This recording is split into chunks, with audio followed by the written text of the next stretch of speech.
abusuafo echi a onema akwa basonko so efa wo emra eye media GH so abusuafo eyade a lawyer Martin Kpebu member of the oral team abusuafo wa ba abonten na odi nsem bi na edi abade nsem na odi ababusuafo ene de ne nsem ina ne se oko straight to eye the minority leader Honorable Atigya Afenyomarkins abusuan okono so direct owie no sa esani egu eye Chief Justice CJ Torkornoo so na abusuan dia nsem na papa ya kan dia nsem na papa yi edi aba bonte me pese me kasa bo am pese yekọ ne yekoti nsem wa papa yi edi aba na se wie na se wo adi chedi a na bomode na ya cha ya adwo na be hye ne nso edi amensa wo ha eda so ya media jesu bomode subscribe like na bo ahima bo frequency me dem enya bi enti netie number sisi a were asked to stand aside for the investigations to go on.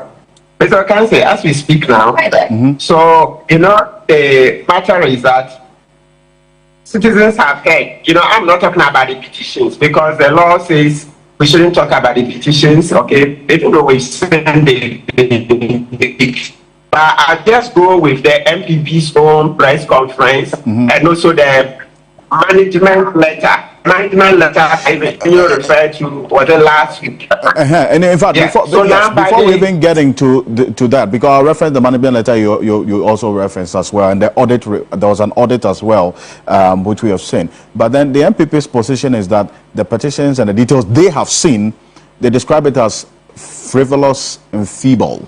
I mean, is that doing the Chief Justice's case any good? No, it's absolutely damaged her case, all right, at least in the court of public opinion. Remember, this is how it started. When they came and made those allegations, I predicted that based on the way they've insulted the intelligence of the petitioners and their lawyers, the petitions would leak. And you see, truly, the petitions have leaked. I also predicted that the other side will come out and counteract. You see, they've come out to counteract. Then you've seen the management letter based on the audit, right? So it's an MPP that have damaged Chief Justice Torkornoo's case. They've damaged it. They lacked tact. Yeah, what they did lacked tact. It's just like it was a bit of rabble-rousing. Let's just go and make some noise. Just shake the kaleidoscope. But it's not every time you just say, let's make some noise. Just shake the get a good result. No, it's not, because it is not a case against the MPP. It is a case against somebody the people appointed. So they should have seen that distinction, but they didn't, and they ran into the arena of the conflict, and they have damaged a case because by referring to the petitions as frivolous, and yet they said the Chief Justice had to refund 75,000 Ghana cedis. Yes, that's what lawyer Daku said. The MP for Swami, that is lawyer Daku, the one who took over from Osei Chairman Sabos. He said the Chief Justice had refunded 75,000. Well, and meaning that think something should be possibly right. Yes, it's a fund. Meaning you've come into some funds that you shouldn't have come into, and so you've returned it. Then they also went ahead to say that the person going to take over from Chief Justice Torkornoo is an NDC sympathizer. I mean, how would Afenyomarkins lawyer Daku and the rest do that? How do you bastardize the judiciary like that? So they have caused Justice Torkornoo's case a great deal of harm and lack tact. Okay. Lawyer Martin Kpebu, hold on a bit for me. And lawyer CJ Torkornoo, he speaks for the Ghana Bar Association. Let me acknowledge the fact that Abraham has left us a while ago. He's going to attend to another equally important event. I've been joined as well by Ghbrain Tamaklo, acting CEO of the NPA. He's a private legal practitioner as well. He is joining us on Zoom. He was supposed to be with us in studio, but also had to attend to a very, very important development this morning. Mr. Tamaklo, good morning. Welcome. Good morning. And good morning to my co-panelists, and good morning to Fosunyo. Great. Lawyer CJ Torkornoo, good morning. Thank you for joining us. Good morning and good morning to everybody. The Ghana Bar Association issued a press statement on the suspension of the Chief Justice. Exactly what are your concerns in there?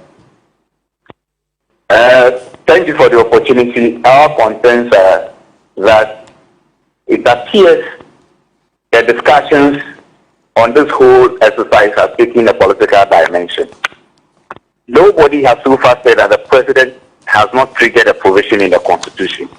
So our position is that why don't we all restrain ourselves, allow the process to be followed through to the logical conclusion, then the committee set up by the president will come up with his decision. If the decision, I believe, will be put in the public domain, then we'll get to know even the real content and of the petition. But now, people are relying on a certain leaked set of documents, and they say that is the petition. What if at the end of the day, the petition before the committee, it is not what is in the public domain, or it is not exactly what is in the public domain? So we are just saying that let us allow the process to be followed through, because it's a constitutional process that has been triggered. I see. Now, but if you say that it's taking a political dimension, yes, in what sense exactly? Because you acknowledge that the president is following due process, no? Yeah, there's a place we've lost the import of what is going on. It's the politics that is being discussed. I've followed through discussions on this. In the first place, why should we be discussing this? It's not as if this will take forever. At the end of the day, a committee will bring out its decision. Then we can begin the discussion. Those who don't even agree with the work done can go to court. But it's as if it's the politicians down that are trying to do what they want to do. Some want to go on demonstration. I'm wondering how you use demonstration to solve a legal problem. Let us not forget that when Uncle Abulati Dan had his issues then, people demonstrated. By the end of the day, he still has to serve his term. So I don't see why we are doing all this. My concern has to do more with the lawyers. Some lawyers are even drawing conclusions. Once the committee has not even done any work, once no formal release of the petitions have been done, so you are relying on a leaked document which you think is a version of the petitions as a lawyer and drawing conclusions. That is unfortunate. That's where the concerns lie. Well, but then again, what is the consequence or the impact of said political, as you put it, commentary on the process, which really is at play, as you have acknowledged that so far the president has done nothing wrong in following what the constitution says? Yes, those who believe that the president shouldn't have done what he's done or shouldn't have is not following the process are in court. So if the people want to go to court, I think they can go. But you see, this comments have the potential of influencing the process. That is the concern. Don't forget that the 5-member committee members, the members of the 5-member committee are also Ghanaians. They are not living elsewhere. So they listen to all we say. I believe they will do the right thing. That is why we encourage and entreat them that they should ensure the rule of law is at play. That is why everybody should keep calm. Let's restrain ourselves. At the end of the day, the outcome will be made known. Let's remember that the Chief Justice is still the Chief Justice of the Republic of Ghana. He's just been suspended for purposes of the investigation going on. So nobody should think that the mere fact that he's been asked to step aside means that he's being removed. It is only when the committee comes up with a recommendation like that.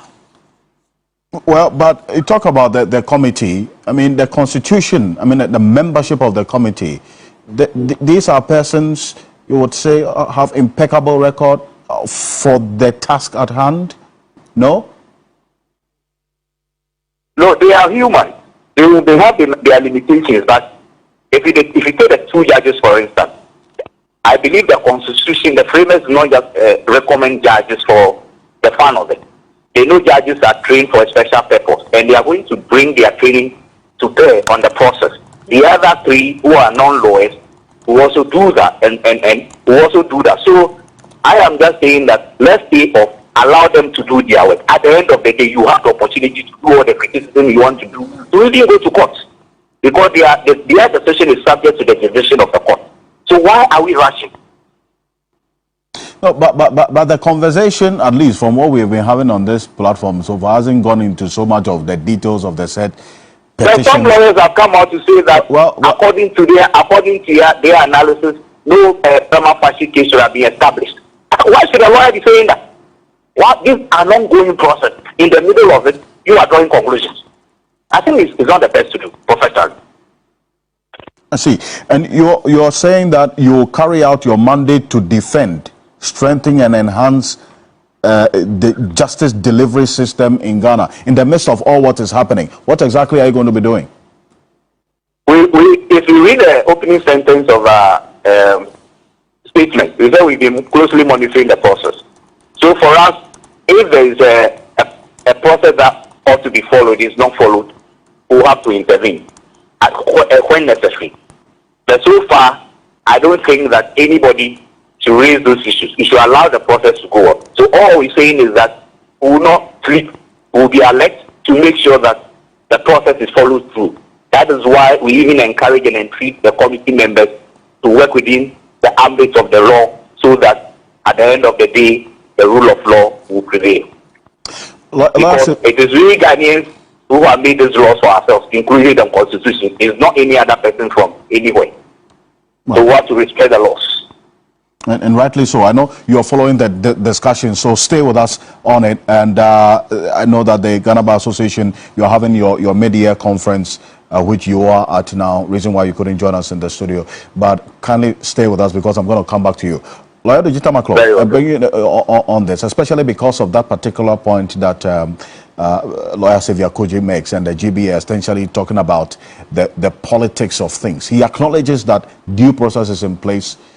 I asked a question about the consequence or the impact of the politics that he's concerned about on the due process that is at play. Is there any real concern in there?